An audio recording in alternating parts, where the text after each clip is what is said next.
Shalom, tan thọ bê, ý trồng trên số lên hết số tư, tan thọ bê cho nạ chế, cho chỉ chế, cho vi cho dâu, cho nên cho nu, hà trộm mẹ số lên số tư, hà ta nó cũng rong sắc cần gạo lê, cứ cụ trình, trọc ăn tô, chỉ mẹ, trộn nó ha. Thì cũng mua xí hở nó cũng cho ăn lúc mà mua bê giờ con Adam hay Eva từ phong tới y nhớ được trong cầu để cho lúc mà xài ô lúc mông rồi bê chọn trên sọc cột lơ tàu nọ ha tàu cờ ok ha ta bê giờ con ở tụ chú kế cứ giỏ nhẹ cứ ở tụ tàu trâu tỏ căng cứ ở tụ làm ba chú kế chạy ở tụ trâu ta tới một nhóm trâu sang trâu thà ăn cứ giờ lúc họ trâu để cho nhẹ cân cầu ha chú kế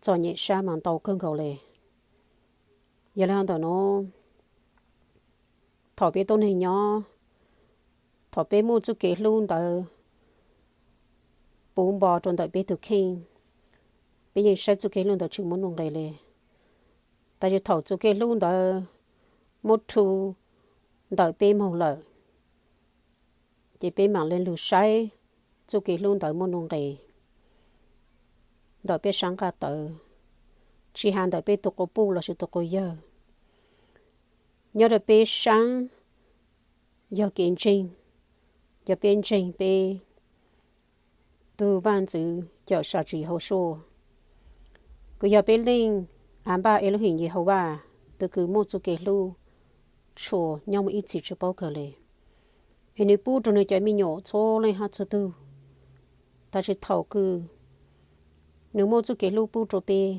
chỉ bé sai chỉ tàu nữa lệ bé sai chú kế luôn đã chịu muốn nông lệ lệ ý dạng gọi là bé giờ con ở đằng hay vào từ tỏ căng cái ô tô lan nó chú kế chơi lợ trột lan cho nhau lan ra cho một bông cho chú kế giỏ nhẹ ôn chùa a sa cần gọi lệ ô tô mà lên dù chú lên chỉ chú kế lu hử dinh cứ chín trang có a ở tụ mà lấy khu xì cho nên tu khâu một lợ là bên lên chỉ chỉ giảng chỉ cho ở tụ ôn tụ cô chú hát cho ở tụ ôn tụ cô chú cha sẽ cho ăn luôn một tuần này nhó để trả lại mua bé cho xây lu xây làng như là ta cơ hơn tao nó như là của cho bé một nhỉ nhớ trong tờ trong cầu ngày y của nhà Olumika thì cũng mà lên một trái Olumong. Adam and Eve then felt themselves burning with thirst and heat and sorrow. Thì Adam ha Eva ở tu giờ sẽ ở tu rong lên cứ ở tu hết lên hay ha cú hay ha cho nhẹ sa cơn cầu lệ. And Adam said to Eve, Chị Adam cho ha rồi Eva ta, we shall not drink of this water, even if we were to die. Yếu chủ, chỉ cho hậu chọt lên nó lò lệ. Rồi yếu ta yếu tàu trâu chú kế tổ. Oh Eve, when this water comes into our inner parts, it will increase our punishment and that of our descendants. Người ta Eva, thầu cứ họ chọt lên ở mông cho hữu lúc chế lờ. Nếu có mông gì, ý chú, kế trâu gì, dĩ trâu ha, dĩ trâu tê, xây lù xây lạng. Both Adam and Eve then went away from the water. Chị tan thọ Adam hay ở tu giờ dạy tới chọt lê họ mong lợi. and drank none of it at all, but came and entered the cave of treasure. Ha tu yin chi ho I khó lo le. Kéo tu chờ. Đó càng lũ trô hú lũ. Khó trô cư nhà hạ cú. Ngày bao. But when in it, Adam could not see Eve. He only heard the voice, the noise that she made. Ta she thầu nhó trô hú lỡ. Adam yin chi bù Eva lệ. Nữ chùa nó lu số cử Eva hạ sứ. Neither could she see Adam. Eva lo yin chi bù Adam lệ ha.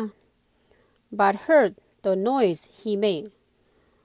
Cho nó lu số cử Adam hạ sứ. Then Adam cried in deep affliction and beat his chest. Thì Adam trở cô trở nhẹ xa cơn gầu lệ.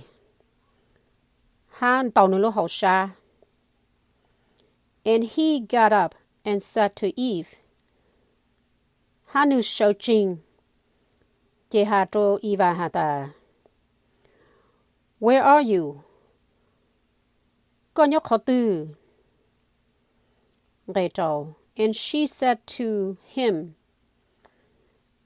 Chị nữ hà trô Adam ta. Look, I am standing here in this darkness. Shine. Cú trình. Tan tỏ sơn ru. Đền đông tờ. Khó kì trống tu nô. Gây xàng. He then said to her, Chê nữ hà trô Eva ta. Remember the bright nature in which we live. Có bọn dụ kháng. Thang cháu ư tàu nhỏ ê chín trang cổ à. Lưu lời. When we live in the garden, thảo ư tàu nhỏ hổ lưu văn chỉ mang đờ. Ngày gì? Oh Eve, remember the glory that rested on us in the garden. Oh Eva, dung trống lúc hư yên cứ chín trang cổ à. Cứ đun đại ư nhỏ hổ lưu văn chỉ mang. Oh Eve, remember the trees that overshadow us in the garden while we move among them. Oh Eva, dù ca nơ, dù chủ tròn tông, cứ tàu trông ư, nhỏ trông lũ văn chỉ mang. Lúc sẽ hở cứ ư tăng tỏ, mông mông, lù lù, đỡ, nữ. Cái chỗ. Oh Eve, remember that while we were in the garden. Oh Eva, dù can trông nơ, hà ta lúc sẽ hở cứ ư trình, tăng tỏ nhỏ trông hù lũ văn chỉ mang. We know neither night nor day. Ư yên chỉ bao hà ta mua đô nô hà mong đô lễ. Think of the tree of life. Sáng chú trong đông cư Yasha. From below It flowed the water, and that shed splendor over us.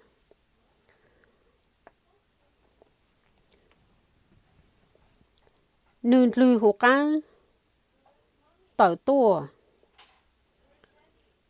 do chót lê cử mô bú trò ư lúc hướng cầu ư ya ý dạng cử giống chẳng plơ lệ. Remember, O Eve, the land of the garden and the brightness of it.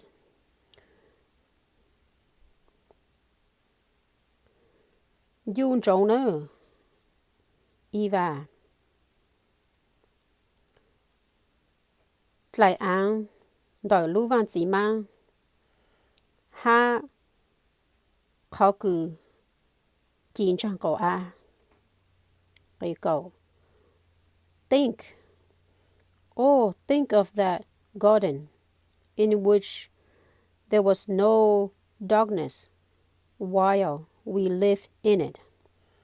Sáng, oh, sáng nữa. Hà chung đòi lưu văn chỉ mang. Cứ thầu ư. Chính ta đòi nhau trô hù. Yên chung ưu khó kế trọng đu. Nhau trô hù lò lệ. Cái cầu y. But no sooner did we come into this cave of treasure, then darkness surrounded us all around until we can no longer see each other. Ta chỉ chín tế sư, ư trở lù,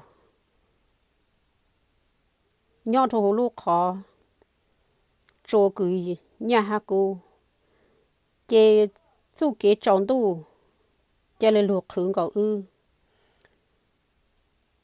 Nhỏ bồn gì ư, mong chú thảo cử ư, yên chư bù, có hạ chư bù cú lê lợ. And all the pleasure of this life has come to an end. Ha rong lê cư, lưu ninh đỡ chú kế, càng xa, lưu ninh cư rong xa. Chê lưu lưu, sòng gầu lợi. Chê nhớ đồ trông cầu. Cô mô chạy đồ sầu lên nó sư, nâng tăng lên nó sư. Thọ cổ mê chô tù cử, tàu xí mê lưu chê lưu nhông. Chê lưu mông nông. Bê giờ con, anh hỏi y vào cho lưu nó lỡ. Cổ mê yếu mô, lưu xa lưu. Dùn trông chú, bê lên ảm bà. Elohim, chú kê lưu cử rong cơn cầu. Cử nữ bù trô bê cho mi nhộ. Chỉ hạt tả thấu u. Tả tảng xin hoa tả. Cử lưu giang tòn tên nó. Nếu như lưu bê chô lên cho tù. Nên chỉ tàu cho bê bỏ chê lê. Hãy có mình dùn trông nữ chú kê lưu. Một trò trò mê lưu blờ. Một nữ lưu bê cho chân có cho mê lưu blờ. Ý nà nó khô. Hà nó hử. Nà nó chân cả nó bê. Cứ mù hù dì lưu cần cầu ha. Lời hù cần cầu. Mong ta ít chắc gì. Khổ bê lên gì hô bà. Luôn bê cứ lời hù hát lời hù cần cầu. Mong ta ít chắc gì lệ. Hallelujah.